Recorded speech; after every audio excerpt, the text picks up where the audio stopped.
Bonjour, bienvenue sur ma chaîne. Aujourd'hui, je vais faire un bouillon d'os de poulet dans l'Instant Pot. Donc, je vais le faire à la cuisson sous pression. Donc, je pensais que la cuisson sous pression, c'était des hautes températures, donc ça allait détruire le collagène. Mais François, sur mon site internet, m'a écrit comme quoi lui, il faisait toujours son bouillon d'os à haute pression et puis qu'il obtenait vraiment un très beau bouillon avec une belle gélatine. Donc, ça veut dire que le collagène survit très bien à l'Instant Pot. Donc, c'est ça. Donc, j'ai fait des recherches, j'ai lu un peu et puis finalement, c'est ça, l'Instant Pot, c'est vraiment une cuisson sous pression et non pas à haute température. On a l'impression que c'est des hautes températures parce que la cuisson se fait tellement rapidement, mais finalement, c'est pas si élevé que ça comme température. Donc, la cuisson à haute pression, ça atteindrait des températures entre 239 et 244 degrés Fahrenheit. Donc, c'est vraiment pas élevé comme température. Donc, je vais l'essayer pour la première fois, faire une cuisson à haute pression pendant 4 heures et puis on va voir le résultat que je vais obtenir. Donc, si vous vous dites que vous n'avez pas le bouillon d'os parce que vous avez essayé le bouillon d'os en poudre ou encore le bouillon d'os en boîte, vous allez voir que le bouillon d'os fait maison, ça n'a rien à voir avec le goût de ces produits-là. Donc, celui en poudre est quand même pratique pour apporter en vacances, il se transporte bien. Et puis celui en boîte, je vais m'en servir pour faire des soupes, des potages, les sauces aussi. Donc ça va être plus pour cuisiner. Mais pour boire à tous les jours, je vais vraiment prendre le bouillon d'os maison parce que le goût est beaucoup plus savoureux. Donc avant de commencer, j'aimerais vous expliquer les bienfaits du bouillon d'os. Pourquoi c'est important d'en boire de 1 à 2 tasses à tous les jours. Donc le bouillon d'os, on peut le prendre avec un repas ou on peut le prendre aussi durant les périodes de jeûne. Donc pendant le jeûne, par contre, il faut enlever le gras. Donc c'est facile quand le bouillon est froid, ça fait une couche de gras sur le dessus, donc c'est très facile à enlever. Donc s'il ne contient pas de gras, on peut le boire pendant le jeûne. Et puis le bouillon d'os, ça va aider à rebalancer les électrolytes parce que c'est très riche en minéraux. Donc il contient beaucoup de calcium, de magnésium, de silicium, de soufre et de phosphore. Donc ça, c'est des minéraux qu'on a de la difficulté à aller chercher dans nos légumes maintenant parce que les sols sont très appauvris à cause des monocultures. Donc grâce au bouillon d'os, on peut aller chercher les minéraux qui nous manquent. Le bouillon d'os contient aussi beaucoup d'acides aminés, comme la glutamine. Donc la glutamine, c'est une acide aminé très importante pour réparer les parois de l'intestin.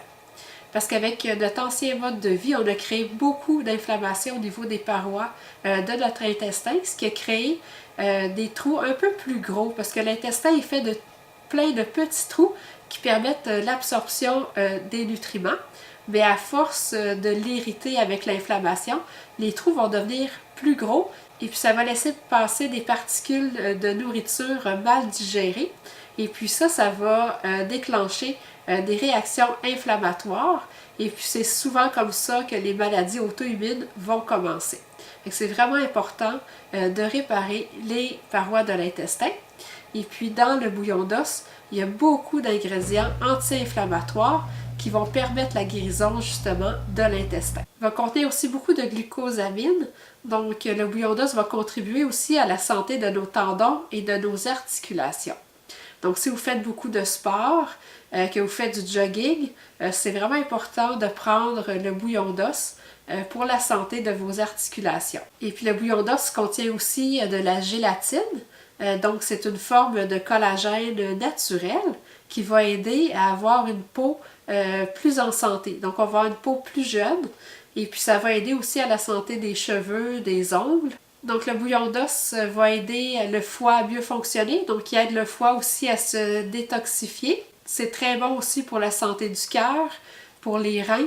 Donc c'est vraiment un remède de grand-mère à prix abordable et puis c'est très facile d'en consommer à tous les jours.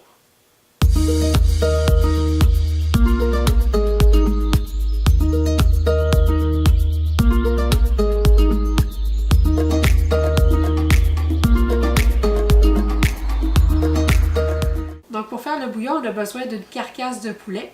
Donc vous pouvez garder tous vos os de poulet lorsque vous faites cuire un poulet.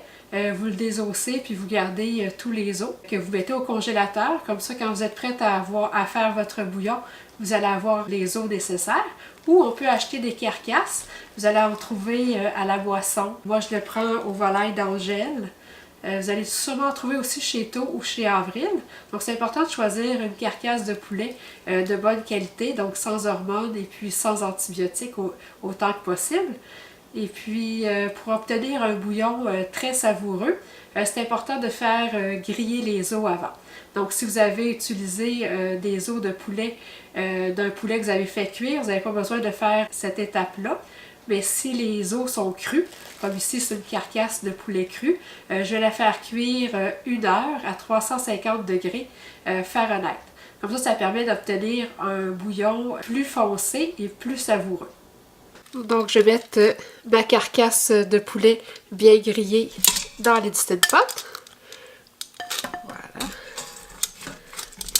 Donc c'est environ une carcasse de 1 kg. Je vais ajouter aussi le jus de cuisson.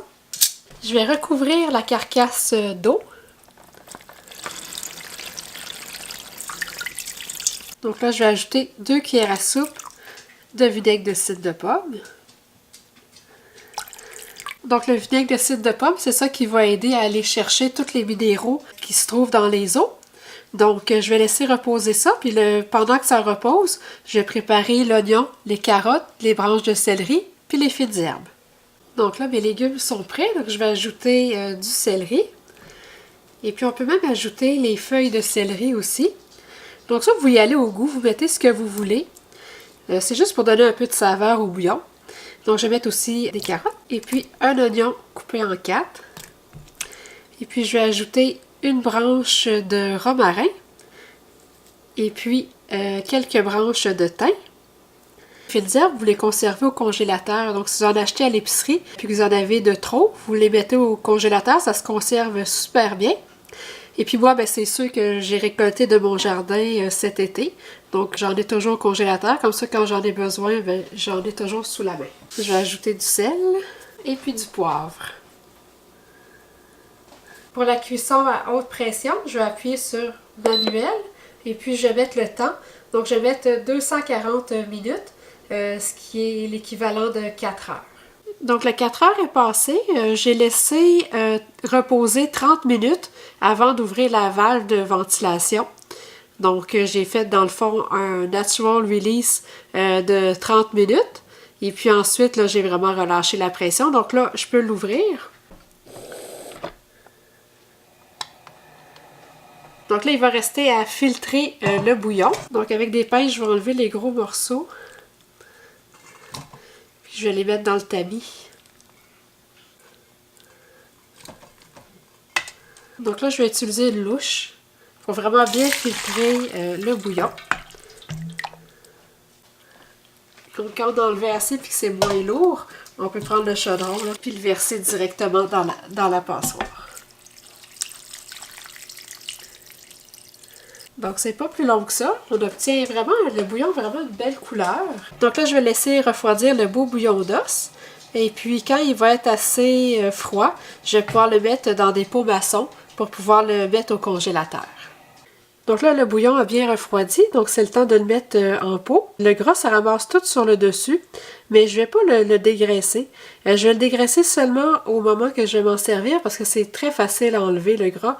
Donc si jamais j'ai besoin de boire mon bouillon pendant un jeûne, ben, j'ai juste à enlever la couche de gras qui va être sur le dessus du pot.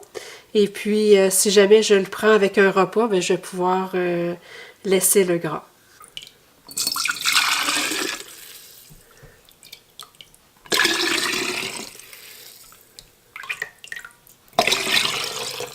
Donc, c'est important de laisser un bon espace de tête parce qu'en congelant, le bouillon va prendre de l'expansion. Et puis, si vous ne laissez pas un espace de tête assez grand, bien, le pot va craquer. Donc, ça, c'est vraiment important. J'espère vous avoir donné le goût de vous cuisiner un bon bouillon d'os maison. Donc, comme vous pouvez voir, c'est économique, rapide et simple à faire. Et puis, c'est vraiment très savoureux. Donc, ça n'a rien à voir avec les bouillons d'os que vous avez pu essayer en poudre ou en boîte, là. Ça, c'est très goûteux. Et puis, vous pouvez ajuster le sel et le poivre à votre goût. Donc, ça vaut vraiment la peine de le faire maison.